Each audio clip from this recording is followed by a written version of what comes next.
Hey guys, welcome back to my channel. This is your host Utkarsh Chandel and I am back with some amazing recommendations. I usually read a lot in summer and this summer was no different. I have found some seriously amazing books that you guys need to read this summer. And I'm gonna recommend you 7 books that you need to read this summer. So my first recommendation is Verity by Colleen Hoover. I rarely drop an F-bomb, but when I completed the book, I was like, what the?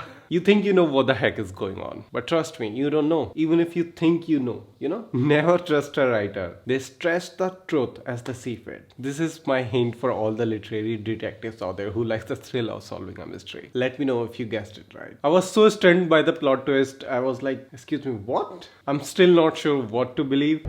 Imagine if you were hired to ghostwrite for a best-selling author named Verity Crawford, as she got into an unfortunate accident and was unable to do so on her own. While trying to write for her, you live at her home and develop this huge crush on her husband. One day you stumble upon her unfinished autobiography, which reveals some dark secrets that shouldn't have seen the light of the day. And now, scared for your life, you wanna escape her house as soon as possible. So my favorite quotes from this book are: a writer should never have the audacity to write about themselves unless they are willing to separate every layer of protection between the author's soul and their book. The words should come directly from the center of the gut, tearing through flesh and bone as they break free, ugly and honest and bloody and a little bit terrifying, but completely exposed. After all, this is a house full of chronics. The next tragedy is always long overdue. So my second recommendation is The Family Upstairs by Lisa Jewell. As one of the best literary detectives out there, I get drawn to several murder mysteries. Fortunately, the very first murder mystery was The Family Upstairs. I was so creeped out and disgusted even, but I loved it. See, the thing is, whenever I read Lisa Jewell books, I always have nightmares. I would be scarred for a week at least. She doesn't hold back when she writes. I have never read anything this quick for quite a while. I think I read the whole book in just 3 days. Reading this book was like meeting so many weirdos and deciding who is the weirdest enough to do the bloodshed.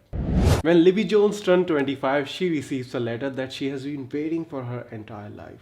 The letter which reveals true identity of her birth parents and the fact that she is the sole inheritor of a mansion in London. As she digs more into her past, she finds that her birth parents were members of some cult and they were found dead when she was only a few weeks old. The detective who found the bodies could never really solve the mystery. And then, exactly then, she realized she couldn't sleep soundly until she figured out what really happened to her parents in that mansion. So my favorite quote from this book is, "All men are weak," said Finn. That's the whole bloody trouble with the world. Too weak to love properly, too weak to be wrong. My breath caught at the power of this statement. I immediately knew it to be the truest thing I had ever heard. The weakness of man lay at the root of every bad thing that had ever happened. So my next recommendation is People We Meet on Vacation by Emily Henry. I have read 3 books by Emily Henry and I have liked all of them. But People We Meet on Vacation is my favorite. And the fact that it is about 2 best friends going on a summer trip every year makes it more appropriate to read in summer.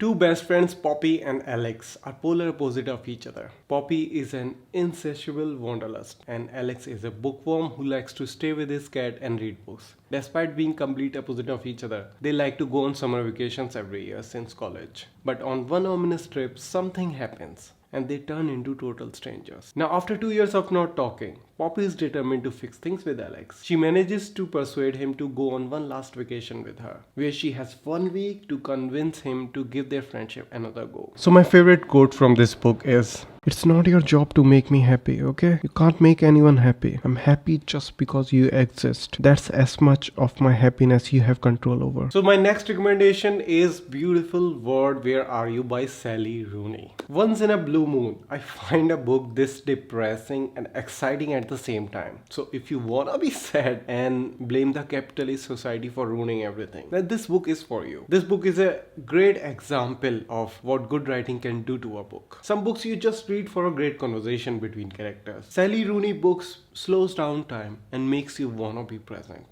This is a story of four friends, Alice, Felix, Eileen and Simon, who are still young, but life is catching up with them. Alice goes on a trip to Rome to promote her new novel with Felix, a man she has met on Tinder. In Dublin, Eileen gets into a complicated situationship with Simon, a man she has known since childhood. Eileen and Alice are convinced that this civilization is facing collapse. Art is commodified, beauty is dead, they worry about the world they live in, they worry about the people they love. Will they ever find a way to believe in a beautiful world? Or will they just die worrying about just each other? Maybe that's all there is to life. So my favorite quote from this book is, "When I try to picture for myself what a happy life might look like, the picture hasn't changed very much since I was a child. A house with flowers and trees around it, and a river nearby, and a room full of books, and someone there to love me. That's all, just to make a home there, and to care for my parents when they grow older." So my next recommendation is Malibu Rising by TJR. TJR writing will take you to places. You will most definitely be enchanted by her writing. Each sentence has a magic of its own, and each page has a word of its own. This is a story of family of surfers who lives near a beach, which is a perfect ambience for summer reads, and that is why I chose Malibu Rising. This book is not much of a romance but family drama, and I was surprised that I liked this book so much. And if you like listening to audiobooks, then listen to the audiobook version of this book. It is so good and narrated by one of my favorite narrators of all time, Julia Whelan. Malibu Rising is a story of four famous surfer siblings of Malibu. Though everyone knows Riva's siblings didn't have an easy childhood. Their father was a famous singer, Mick Riva, who left them for fame and women. And their elder sister Nina has taken the role of both parents when their mother June Riva died to alcoholism. Nina is a surf model and earned enough to take care of their siblings, while Jay is a pro surfer and Hud is a surf photographer, and Kate, the youngest, hoping to follow footsteps of her siblings in her own way. So my favorite quote from this book is, "Alcoholism is a disease with many faces, and some of them look beautiful." So my next recommendation is Man's Search for Meaning by Viktor E. Frankl. This is one of the best memoir I have ever read in my entire life. This book is an absolute treasure. It is meant to be read once in a lifetime. It talks about the horror people suffered in Nazi concentration camps. Frankl takes the reader on a journey, what life was like for the average prisoner during the Holocaust in Nazi concentration camps, and adds his own existential analysis to it. Victor found himself in one of the most horrific experiences of human history, though this didn't keep him from writing a memoir about it and developing a new kind of therapy called logotherapy. Throughout his 3-year imprisonment, he found that there were 3 ways you can find meaning in life: through work, through love, through suffering. And he called this concept the will to meaning. The book is divided in 2 parts. In the first part, he's talking about all the horrific experience he went through during the Holocaust in Nazi concentration camps. And in the second part, he's talking about the therapy he has developed during his 3-year imprisonment in Nazi concentration camp, which is called the logotherapy. So my favorite quote from this book is, "An abnormal reaction to an abnormal situation is a normal behavior." So my next recommendation is Pachinko by Lee Min Jin. This book is a masterpiece of a novel. It is a story that will break your heart.